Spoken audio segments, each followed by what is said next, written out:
Приветствую.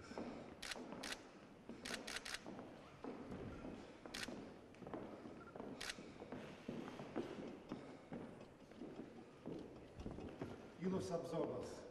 Welcome. It's my pleasure to welcome you to our cathedral. After many years of serving the people from Georgia, 20 years almost, we've had services here. It's been our pleasure. We're very grateful. I'm very pleased that you're here, and thank you so much for coming. And I wanted to point out one thing to you. Besides the relic of St. Nino's robe, which is very rare to be anywhere but Georgia, it was brought by the last exarch, Platon Rojdestvensky, when he left Georgia, and it's a tiny part.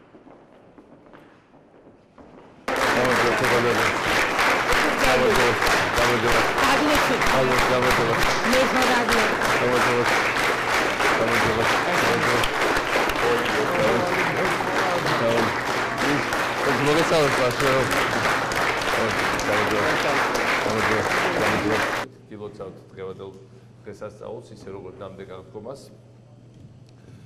ჩემთვის ჩემი პრეზიდენტობის პირველი შეხვედრა ეს იყო 9 წლის წინ. დაიწყო ნიუ-იორკს ჩამოსვლით და დიასპორით შეხვედრით. ზოგიერთი თქვენგანი იმ შეხვედრიდან დღესაც აქ არის, თუმცა რა თქმა უნდა სრულიად ახალი ბევრი ადამიანია და რა თქმა უნდა საქართველოს სიტუაცია არის მკვეთრად შეცვლილი და ეს არის სხვა საქართველოს იმას შედარებით რაც იყო 9 წლის წინ. 9 წლის წინ მე ვლაპარაკობდი ძალიან ბევრ იმედზე, ძალიან დიდ მოლოდინზე. ესე დამთხოვა რომ 9 წლის წინაც შევხვდი მაშინდელ მოქმედ პრეზიდენტ ჯორჯ ბუშ, რომელიც ახლა ყოფილი პრეზიდენტია და ახლა ხელახლა შევხვდი ისევ დალასში, ისე როგორც ამერიკის დღევანდელ მოქმედ ხელმძღვანელებს. 9 წლის წინ ჩვენ საუბრობდით მოლოდინებზე, იმედებზე, გეგმებზე. ახლა ჩვენ საუბრობთ შესრულებულ და ასრულებულ მოლოდინებზე, გადაჭარბებულ გეგმებზე, მაგრამ ასევე ის შესფოთებაზე, რომელიც უკავშირდება ჩვენ ქვეყანას.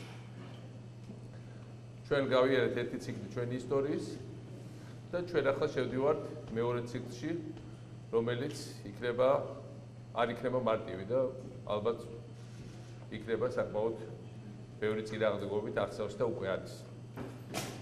მე ვფიქრობ საქართველოს რაც გამოახდინეთ ამ 9 წელიწადში და ეს იცოდეთ თითოეულმა თქვენგანმა საკუთარ თავზე აქ ცხოვრება ქართველებმა, მსოფლიოს ცხოვრება ქართველებმა საქართველოს გაჩნდა მსოფლიო რუკაზე. ეს არ არის, ეს თავისთავად დროს არ მოაქვს. ძალიან ბევრი ადგილი პოსტსაბჭოთა სივრცეზე, როგორც იყო სრულ მოუსმელში და დავიწყებაში, ასევე არის დავიწყებაში და არავინ არ იცის მათი არსებობის შესახებ.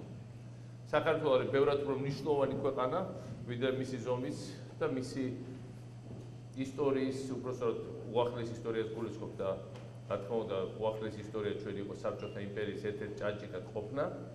ამ შემთხვევაში ბევრად მეტი არის დღეს მსოფლიოში, ვიდრე ბევრი სხვა შესაბამისი გამოცდილების ქვეყანა. და ეს გავაკეთეთ ჩვენი ძალიან მძიმე შრომით, ძალიან დიდი გამოწვევებით, პრაქტიკულად სასწაულებით. იმიტომ რომ ჩვენი ქვეყანა წარმოიდგინეთ რომ შევხედოთ ციფრებს, იზრდებოდა პირველი 4 წელი ჩვენი მთავრობის საშუალოდ ორნიშნად ციფრით, მსოფლიოში ერთ-ერთი ყველაზე მაღალი ციფრით ეკონომიკური ზრდის. ამ პერიოდში ჩვენ გამოგვიცხადეს ეკონომიკური ემბარგო, ჯერ მოგვიწყეს სრული ენერგეტიკული ემბარგო, მოგვიწყეს სრული სასაზღვრო ბლოკადა იმ გაგებით რომ ვიზები იყო და რთული იყო გადაადგილება. მოგვიწყდა საბოლოო ჯამში ბევრი პროვოკაციების შედეგად დაგვესხა თავზე ყველა ეს დიდი არმია, რომელიც როდისმე შემოსულა საქართველოში ისტორიულად და ისეთივე არმია, რომელიც მე-20 საუკუნეში რამდენჯერმე შევიდა რომელიმე ევროპულ ქვეყანაში. და განსხვავებით ყველა სხვა ქვეყნისგან საქართველო გადარჩა. დღეს ყველაფერი პირიქით ხდება ისტორიის ინტერპრეტაცია და 2008 წელზე როცა საუბრობ, მეძახია რომ აი საქართველოს თავზე დაიტეხა ომი. საქართველოს არ დაიტეხა ომი, საქართველოს დაატეხეს ომი და საქართველოს ყველამ ერთად გადავარჩინეთ. და ეს არის ძალიან დიდი მიღწევა ქართველი ერის, რომელიც იწვევს განსაკუთრებულ აღტაცებას და აქტუალებას მათ შორის ამერიკელების. იმიტომ რომ ამერიკელებს უყვართ მებრძოლიერები, ისერები, რომელიც თავის თავისუფლებისთვის დადგებიან ფეხზე. ესე უყვარს ყველა თავისუფლების მოყვარე ქვეყანას მსოფლიოში.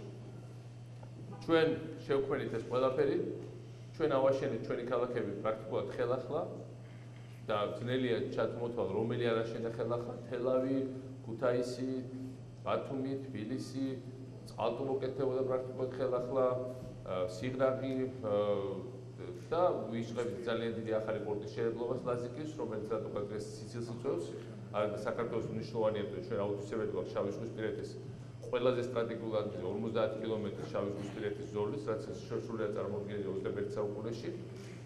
და ჩვენ მართლაც გავხდით ძალიან საპატივცემულო მისაბაძი ქვეყანა პოსტსაბჭოთა სივრცეზე დღეს და შეიქმნა ორი მოდელი რეალურად. და ეს ბრძოლა ისტორიულად დამთავრებული არ არის. ისტორია, როდესაც გრძელვადი არა, ჩვენ ვართ შემდეგ ისტორიულ ბრძოლაში. როცა ისტორიკოსები დაწერენ თანამედროვე ეპოქაზე, აი იქნება ერთი მოდელი პუტინის, არალეგიტიმური მოდელი, ყოფილი საბჭოთა სივრცეზე მართვის, რომელიც საბოლოო ჯამში მიდის გრევისკენ და უბედურებისკენ და მეორე მოდელი, რომელიც ჩვენ შევქმნით საქართველოს, რომელიც დარწმუნებულია საბოლოო ჯამში გაიმარჯვოს მიუხედავად ყველაფრის იზრდებისა. დღეს პუტინს ალბათ გონია რომ გამარჯვება მოიპოვა ჩვენზე. მას აი არ ეგონა 2008 წელს. 2008 წელს შემდეგ მან არაერთხელ თქვა, რომ ჩვენ ვერ დავამთავრეთ საქმე. 2012-ში მათ მოუწიათ აღიარება გაზაფხულზე, რომ ჩვენ საქართველოსგან უნდა ვისწავლოთ ახლა როგორ მართვით ქვეყანა, ეს უბედვედება თქვა ორჯერ საჯარო. მათ არ ჩათვალეს, რომ ჩვენ დაგვამარცხეს. და დღეს იმ მოვლენების შედეგად, რომელიც საქართველოში გავითარდება, რუსეთში დაიწყეს ლაპარაკი, რომ აი ახლა ნამდვილად საქართველოს ჩვენ დავამარცხეთ. ამიტომ რა თქმა უნდა, ეს არის სერიოზული ისტორიული მოსახვევი და გამოწვევა თითოეული ჩვენგანისთვის. მაგრამ მე მიმაჩნია, რომ ეს ბრძოლა არის ერთ-ერთი ბრძოლა, თუნდაც ეხლა რაც ხარ 2008 იყო ერთ-ერთი ბრძოლა, ეხლაც არის ერთ-ერთი ბრძოლა.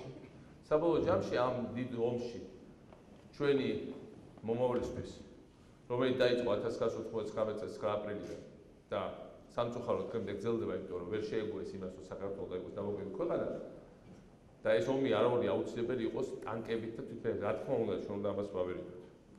ჩვენი ომი იყო ჩვენი განვითარება, ჩვენი მშენებლობა, ჩვენი ახალი ქალაქები, ჩვენი რეფორმები, ჩვენი ეკონომიკური წინსვლა, ჩვენი ახალი განათლების სისტემა, ჩვენი პოზიციების დამკვიდრება საერთაშორისო არენაზე, ჩვენი დიპლომატიური გამარჯვებები. ამ მეთოდებით წავედით ჩვენ წინ. მათ შეეცადეს უკან დაეხიათ, დავეწიათ ემბარგოებით, პროვოკაციებით, დაბომბებით და დიდი ომით, მაგრამ ჩვენ გავიწიეთ წინ ყველაფერით, რაც ჩამოვთვალეთ. ჩვენი რეფორმებით, მუხჩა უფრენშრობით და ჩვენი თავდადებით და სამშობლოს სიყვარულით. დღეს ამას ცდილობენ რომ შეუყენონ წყალი. დღეს საქართველოს იდეის გადახედვა ხდება თავიდან ბოლომდე. დღეს მესმოდა ბოლხარებში რომ ჩვენ უნდა შევეგუოთ, ჩვენ უნდა მოვეშვათ სიცრუე ცხოვრებას, რომ საქართველოს თითქოს არის მნიშვნელოვანი ქვეყანა. რომ ჩვენ თურმე ვერ გავძლებთ და ვერ განვითარდებით თუ ჩვენ მანდარინებს და თუნდაც გვინოს არ გავყიდით რუსულ ბაზარზე. სრული სისულელე. იმიტომ ეკონომიკურ მე მინდა რომ ჩვენ მანდარინა გვინო გავყიდოთ, მაგრამ ეკონომიკურ ციფრებში იმ განვითარების ზონაზე რაც აქვს საქართველოს 2012 წელს მანდარინა გვინო არის 0.1%, რაც შეიძლება საქართველოს მოემართოს. საქართველოს ფუნქცია სწორედ ის იყო ეკონომიკურად და იმიტომ განვითარდა ეკონომიკურად, რომ მანდარინს და გვინოზე კი არ ვიყავით ჩამოკიდებული ხელგაწვდები. ჩვენ გავხდით ლოგისტიკური ხაბი შავ ზღვაზე. ჩვენ გავხდით ალტერნატიული გზა რუსეთის.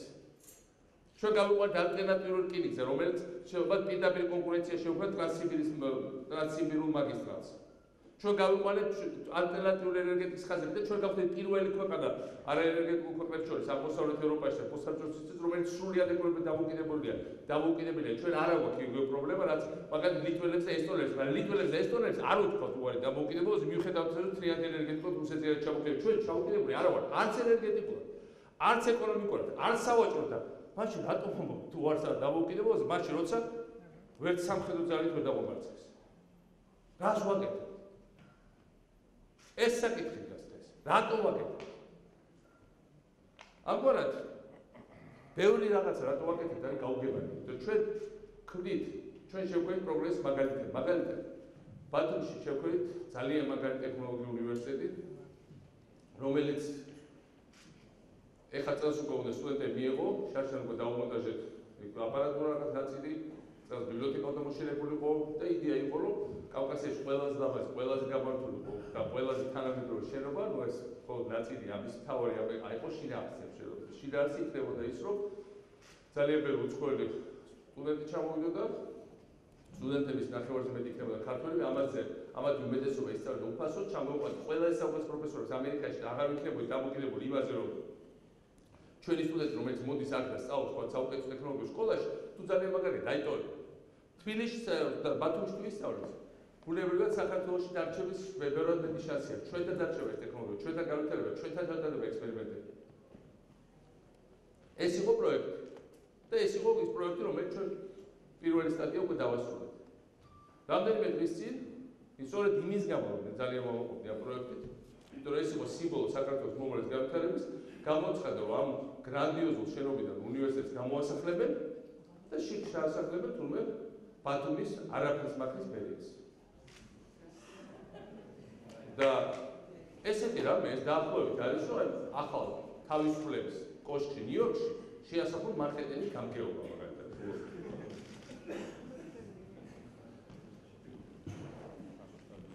და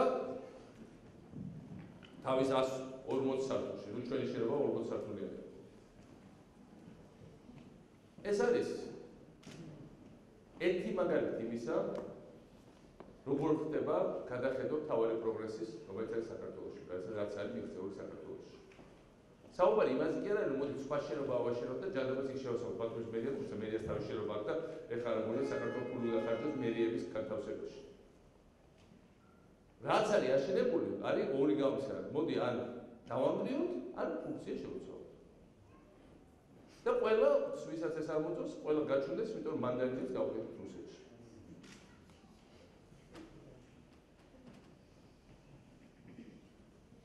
ხდება სამწუხაროდ გადახედვა ფუნდამენტური დებულების და ეს ფუნდამენტური დებულება არის საქართველოს დასავლური ორიენტაცია. საქართველოს დასავლური ორიენტაცია ეს არ არის ატყვიატება ბოლოხანს საქართველოში არსებული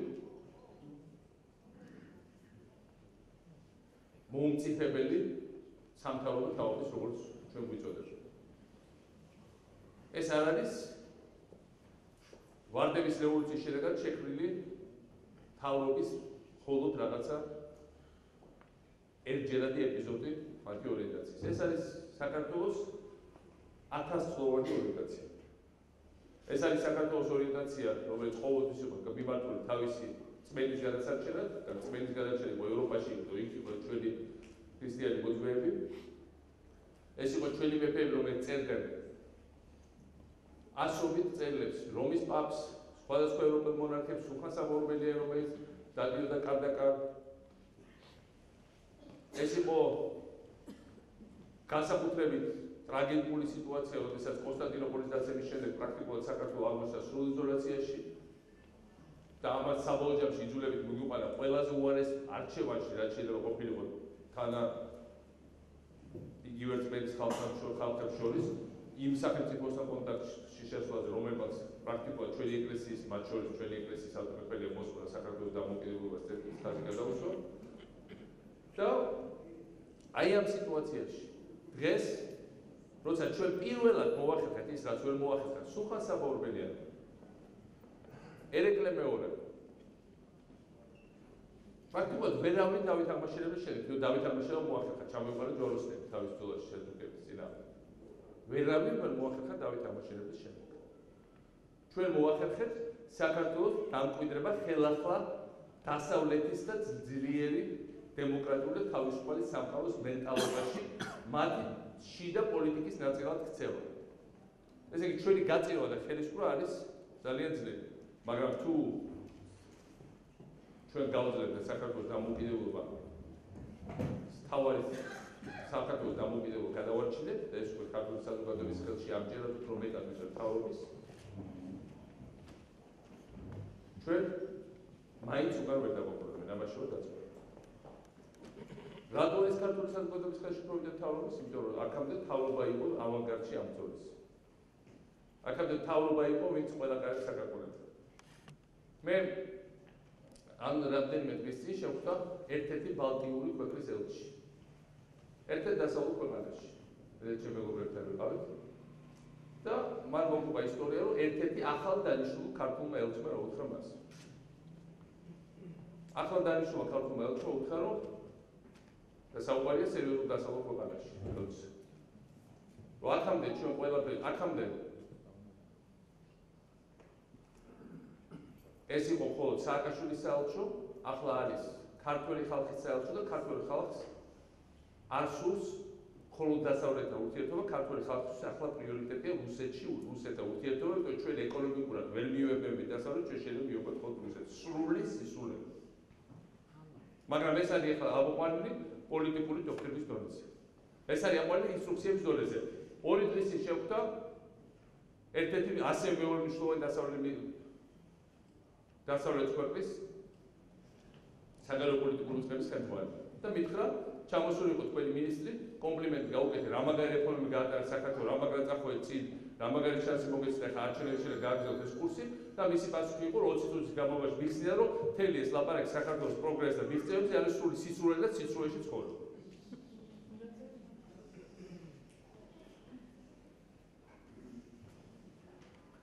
ამ სიტუაციაში, როცა ჩვენ ახლა ყავს ელჩები, რომელიც უყვებიან, რომ ჩვენ აღარ გვინდა დასავლეთი. რომელიც უყვებიან, რომ ყველა ჩვენი მიღწევა იყოს სისულელე.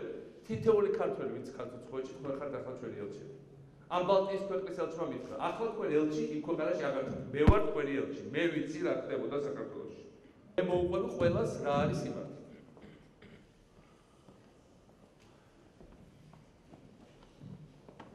ამიტომ ჩვენ რა თქმა უნდა ვართ ძალიან სერიოზული გამოწვევის წინაშე.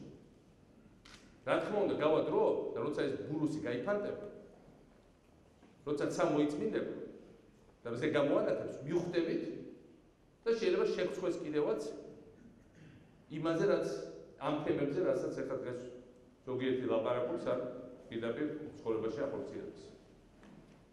თქვენ ასეთ ახლა მოსე და იცით რა ეს ზოგ ლაპარაკობია. მონოვიდან გამოსვლა არ არის. ბატონო მიხეილ, იცით რა, მე ამ პრობლემას არ ვუყავდი, რომ შეიძლება აი ლაპარაკობა გული გავუსწრეს. რაც ერთხელ ხდება საქართველოში. როდესაც მონები გაანთავისუფლეს ამერიკაში, არ მიდიოდნენ, იმიტომ რომ თავისუფლება ეს დიდი პასუხისმგებლობა.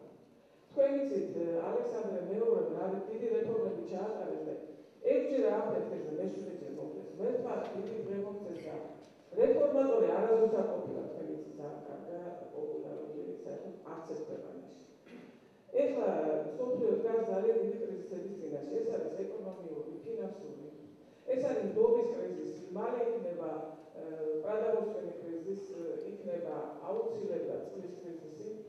მე იცით რა ზუსტება გული რომ აი ქართველებს რატო არ შეგვეცნო რომ აი ამ დროს ერთად დავხმარებავთ. იცით თქვენ ამბობთ დამოუკიდებელი ხმა. ჩვენი პრემიერი არ არის დამოუკიდებელი, ის დამოუკიდებული არის. მის პატრონთან, რომლის 1% გასტრომშია და სხვადასხვა სტრამეჩი რომ გამოვიდი, მე ძალიან გული დავსდა რომ ინტერვიუ ვერ არის ჩემთან ინტერვიუ. მე მინდოდა მე თქვა პრემიერისთვის, რომ სამართლიანობას ის ვერ აღადგენს.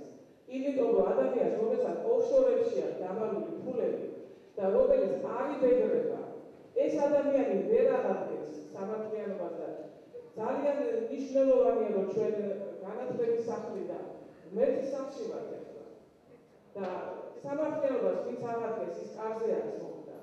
ბატონო მიხეილ ძალიან ხოთ გული არაფერზე არ დაწყვეტ, იმიტომ რომ აი ბოლო 10 წლის განმავლობაში ახლა რაც ხდება.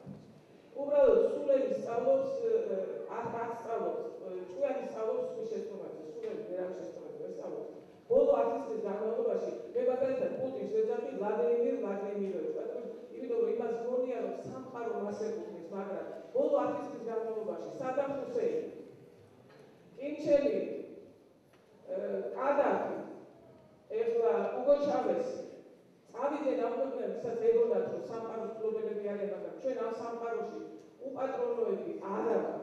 ჩვენ მამაზეციები პარალელობთ და მე სულ ფიქრობ, რომ ჩვენი საქართველო, რომელიც დღეს ჯერჯერობით დროებით არის აი ესე დაკნინებული და ადამიანი, რომელიც იძახის საკუთარ დედას აგინებს, დედას ამშობლოს, ომი მე დავიწყეო და ტერორისტებს ხალხი მალავს, ეს იგი სახელმწიფოები მალავენ, რომ ტერორისტებს ამზადებენ და იძახის, რომ ტერორისტებს ამზადებენ და სააკაშვილი როიტყვიან კრიშა დამნოპაიხლა არის გაზომვენია საკუთარ დედას სამშობლოს აგინებს ესენი ვინ არიან ძალიან გულით წდება მაგრამ იცოდეთ რომ ვინც ყოველდღე დილას დგება და ფიქრობს რომ აი ჩემი ძალის აღდგომა ყოველდღე უნდა იფიქროთ ბატონო მიხეილ იმიტომ რომ ჩვენ თქვენთანაა თქვენ არ უნდა დაეცეთ სულ თქვენ ჩვენთან უნდა იყოთ ჩვენ თქვენთანაა ჩვენ თქვენი ელჩები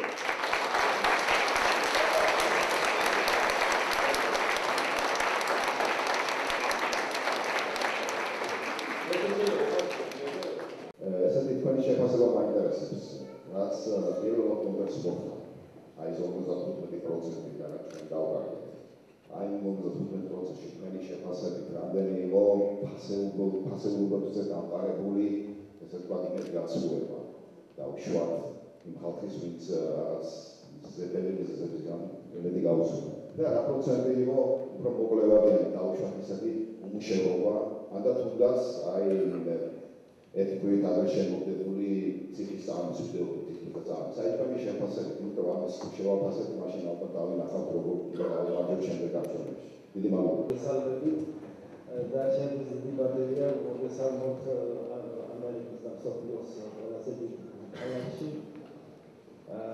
მე როგორც გითხარით ახლა ფილადელფიიდან გახლავთ და ცნობილია რომ ფილადელფია არის ამერიკის სახელმწიფო ევროპის საცეცის დედაქალაქი დაიბადა ფილადელფიაში ამერიკა სახელმწიფო აზროვნება ჩამოყალიბდა და ჩვენ როგორც ვატყობთ საქართველოს ვაკრია სახელმწიფო აზროვნება და აქედან გამომდინარე თქვენი აზრი მაინტერესებს მოკლედ თქვენ ახსენეთ ამის შესახებ როგორ შეიძლება ეს ვთქვათ სიტუაცია შეიცვალოს როგორ შეიძლება რომ ქართველებმა დავიწყოთ სახელმწიფოებრივი აზროვნება არავით რების პროპაგანდას შემდეგ მინდა ვთქვა რომ მე ფილადელფიაში ბევრი მეგობრები ერთად იკრიბებით საუბრობთ და მეჩხუბებიან რა ვქნათ როგორ მოვიქცეთ რა გავაკეთოთ რომ სამშობლო არ დავკარგეთ რომ დასაბუთებელი აღარ დარჩეს ქვეყნა აქნას ძალიან შეწუხებულები ვარ ხო და აქედან გამომდინარე მე მინდოდა შეკითხვა დამესვა როგორ შეიძლება გავერთიანდეთ ნაციონალურ მოძრაობაში რომ თქვენ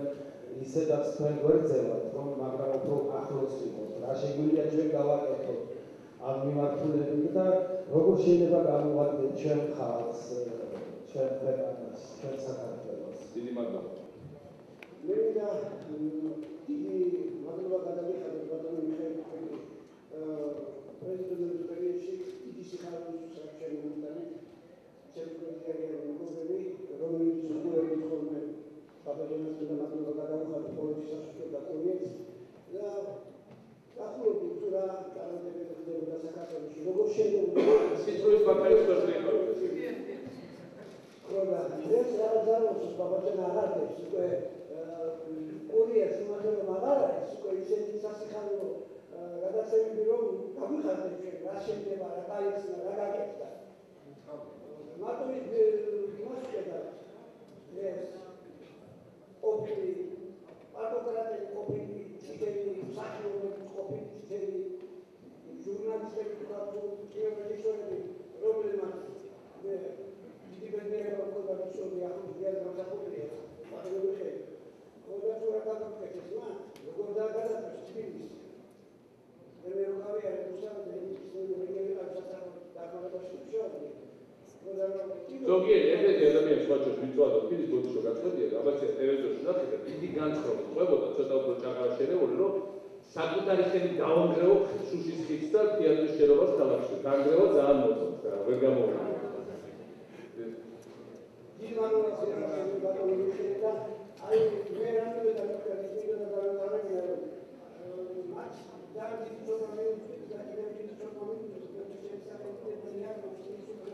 Sampdoria, Gamsajoma, Mother Sally and Didi Roni Hockey, Sopima, Gasolima, Sampdoria, Ramsey, China, Resist criminal,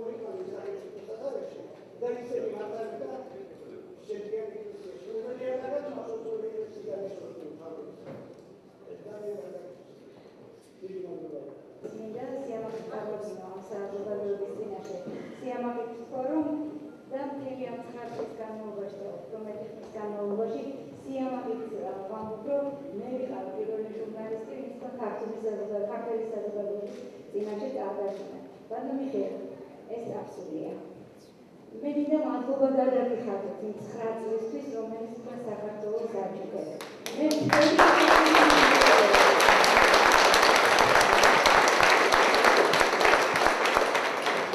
მე პასუხისმგებლობით შემიძლია გითხრათ და ნებისმიერ მოპაექრეს არგუმენტირებულად დაუსაბუთო, რომ თქვენ ახალ 22 საუკუნის პრეზიდენტი.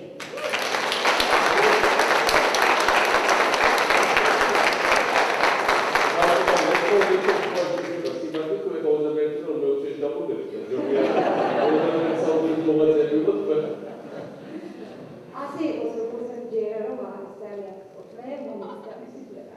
ეგ რა შეიძლება აი ამიტომ თქვენთვის მე ვიხარ. იცით რა გავა ეს ძალიან სწრაფად და ისევ იქნება არჩევნები, ისევ დარდება საკითხი ქართველების წინაშე ვის უყაროს კენჭი და ვის მიანიჭებს უპირატესობა რომ მართოს მისი ქვეყანა. რამდენად როგორ ფიქრობთ, რამდენად იქნება ნაციონალური მოძრაობა მზად აი იმ არჩევნებისთვის, რა სიმპტომებია ამის, რა შეგიძლიათ გითხრათ. ეს ერთი და კიდევ მინდა გითხრათ, ბატონო მიხეილო, როცა აქ მოვდიოდი, სხვათა შორის ეს ხალხი არ არის მარტო ის ხალხი, ვისაც მამაკაცებს და მიშიტებს ეძახიან. მე ძალიან ბევრს ვცნობ კიდევ ასეთ ადამიანებს, რომელსაც აქ მოსვლა არ შეეძლოთ. მინახავს ეს ადამიანები თვალსწრებიანი. აღარ მინდა საქართველო, აღარ მინდა ასეთი საქართველო, აღარ მინდა სურასაკურიას ემოციურ ნიადაგზე იყო. ნიშას გარეშე, ნიშა მოგვიტანა სინათლის სიხარული და ასე შემდეგ. მე მინდა უბრალოდ მე აი ეს მესეჯი გადმოვხდეთ. და ერთმა ქალბატონმა დამაბარა სწორედ თვალსწრებიანმა, რომ კითხეთო, ხო დაბრუნდებიანო, ძალიან მარტივია. აი ეს მინდა გითხოთ და მიუტანო ამბავი ქალბატონს. დიდი მადლობა წარმატებებს.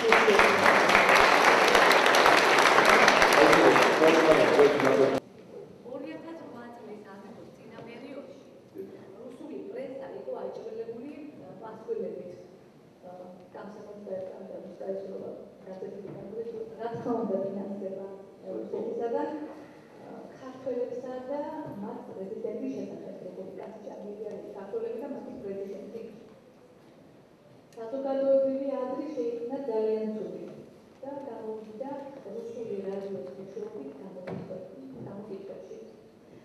ეს პროცესი დღესაც გრძელდება. მიგაჩნია თუ არა ეს პრობლემა ამით თუ არა ინფორმირებული ამის შესახებ და როგორ ფიქრობთ თქვენ და თქვენი გუნდი აი ამ პრობლემასთან ბრძოლას? მე აქ ჩამოვედი 2001 წელს 16 წლის ვიყავი და სამშობლოში სადაც მე ძალიან მიყვარდა, მაგრამ სადაც ხანდახან როგორც ვაკეთებ თამაშობთ. ხონდა ხოლმე ის კაპიტი ერთსაათიანი რო გასანდრაფი პროგრამები. და ხოლმე სამშობლოში სადაც პოლიციელები გაჩერებდნენ ხონდა ტექსტის გადასმას ხოლმე რომ და მე 2001 წლის მე ყოველ 2 წელიწადში ვახერხებდი საქართველოში ჩასვლას და ეს რეფორმები რაც განვითარდა ეტაპობრივად ხედავდი. და ყოველ ჩასვლას ალბათ ეს ცვლილებები efects ქმნიდა change-ს უფრო ეტაპობრივად ხედავდი ამ 2-3 წლის და შედეგი. ხო და მოკლედ ყოველ წლის განმავლობაში მე ჩემი სამშობლო ფედერაციაში ვიყავი. ვიყავი ფედერაციაში ამათ იმით თუ რა მიაღწია პატარა ქვეყანა 10 წელიწადში. მე ამაზე ვაყავდი ჩემ ქართულ მეგობრებთან, ჩემ არაქართულ მეგობრებთან. მაგრამ ეს მართლაც ჩემთვის იყო ძალიან დიდი ძალიან დიდი სიამაყე, რომ მე ასეთ ქვეყნიდან ვიყავი. მაგრამ დღეს პარლამენტ პრეზიდენტი ვარ ფაქტის წინაშე, რომ ქვეყნის 55%-მა მისცახმა ჩვენი მიმართულების შეცვლას. ჩვენი რეფორმები მათ არ ვიცი თუ არასწორად მიაჩნდა, თუ მეტი უნდა თუ ნაკლები, იმას მნიშვნელობა იქნებ არ აქვს, მაგრამ ფაქტი ეს არის, რომ დღეს ლაპარაკობთ არა იმის რომ ხალხური ქალაქი უნდა დაკეთდეს, ხალხური რეფორმა უნდა განხორციელდეს და რაინვესტიცია ჩაიდოს, მაგრამ დღეს ლაპარაკობთ სამწუხაროდ იმაზე თუ რუსეთს როგორ გონიოთ და საქართველოს დაამარცხა. ჩემი კითხვა მოშინაურებს. დღეს რო იყოს 2004 წლის 28 აპრილი, ბატონო პრეზიდენტო, თქვენ ელოდეთ სახელმწიფოს შენების 9 წელი. რა შეცვლით, რომ დღეს ჩვენ ველაპარაკა არა იმაზე, რაც ვლაპარაკობთ, არამედ იმაზე, თუ რა უნდა გადაშენებინა თქვა.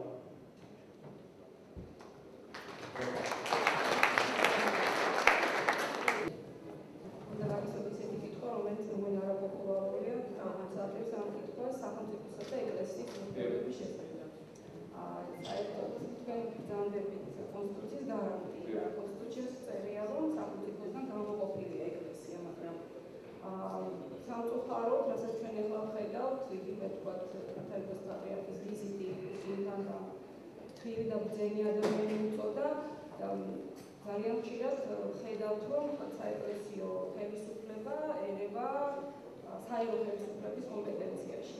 როგორ აფასებთ თქვენ მithozat თქვენ იცით რომ ამერიკა როგორც თავისუფლების ღირებულების მატარებელი ქვეყანა ეს არის ქვეყანა რომელიც აკონტროლებს თავრობას აკონტროლებს ხაზინას და თავისი ხაზინის გადაწყვეტილების გადამხდელების აკონტროლებენ ხაზინას როგორ შეაფასებთ თქვენ მოღვაწეობის დროს უყურებთ თუ არა კრიტიკულად თქვა სახელმწიფოსა და ეკლესიის ურთიერთობას და რამდენად წინააღმდეგობრივ